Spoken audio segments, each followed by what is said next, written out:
things you can do to prevent the silent killer, hypertension. One, reduce your salt consumption. We call that the DASH diet. You want to reduce salt or eliminate salt completely. Two, you want to lose weight. You want to be within a frame BMI of between 18.5 to 24.9. So you have to lose weight. Losing weight, reducing your salt consumption, that will help drop your blood pressure down, but a little bit. Most people with high blood pressure who are really high would need medication. And so let's go into that. So typically, generally speaking, we talk about the ideal blood pressure, which is anything less than 120/80. But that number is for what we call the physiological man.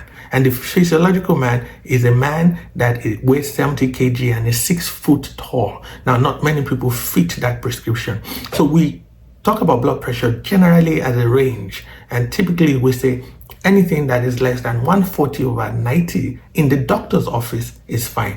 If it's less than 135/85 at home, it's fine. If it's less than 130/80, if you're diabetic or you got a kidney disease, typically we say we're happy with that. However, that's also still a frame that we use.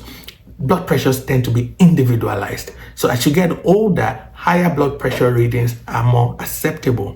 So you really need guidance to help you with this. But what I want to focus on today is the reluctance of patients to start high blood pressure medications. I see patients with very high blood pressure, so, things like 180/110, and they say, no, doctor, I don't want to start medication yet. I want to use lifestyle. Lifestyle is good, but blood pressure at that rate, you need more than lifestyle. You need medication. And the reason why a lot of people don't take blood pressure seriously when it's that high is because it doesn't hurt. It doesn't cause pain. When they fracture their pinky, they come to me, I'm dying, do something, I'm going to die, oh God, tomorrow they're there, next tomorrow they're there. But that fracture or that sprain will not kill you. However, when you have a high blood pressure, there's no pain, but make no mistakes, the high blood pressure is causing damage on your inside. The analogy I give is, imagine you have a hose to wet your lawn. Those hoses that we use to wet the lawn, those beautiful lawns that we have.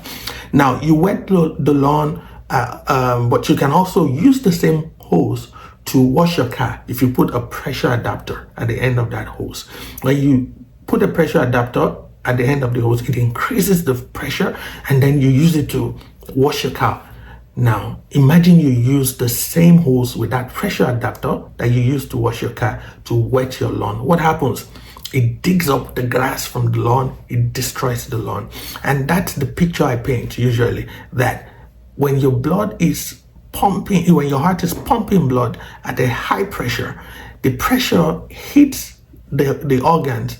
At that high pressure, the blood eats the organs at that high blood pressure. It damages them. It damages the kidney. The heart itself is now enlarged because it's pumping blood at a high pressure, and all the organs are affected. So you have long-term effects like kidney damage, heart disease, heart failure, things like that. But they are not causing pain.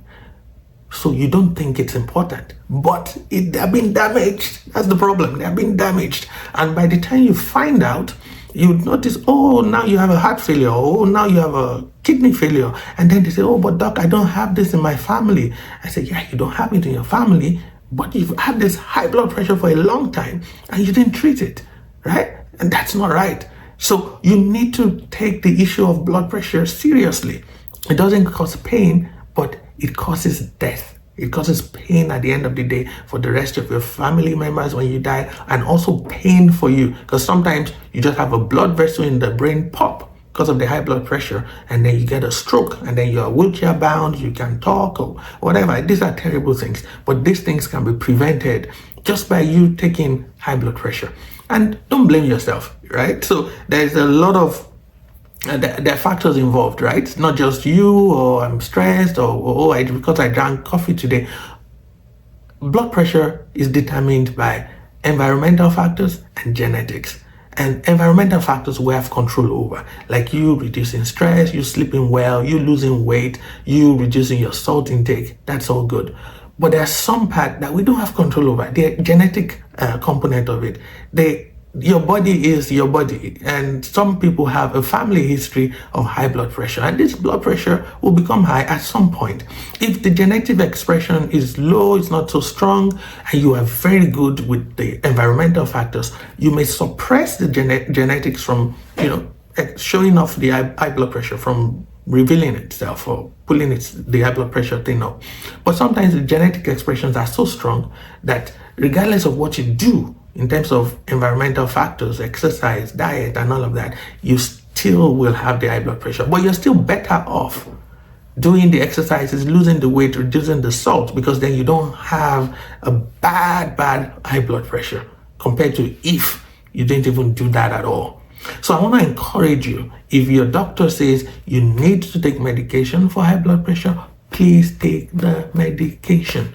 Because I know that if you had pain with it, you would take the medication, right? So take the medication. There's something going on the inside organs, and I don't want you to be a victim of organ failure.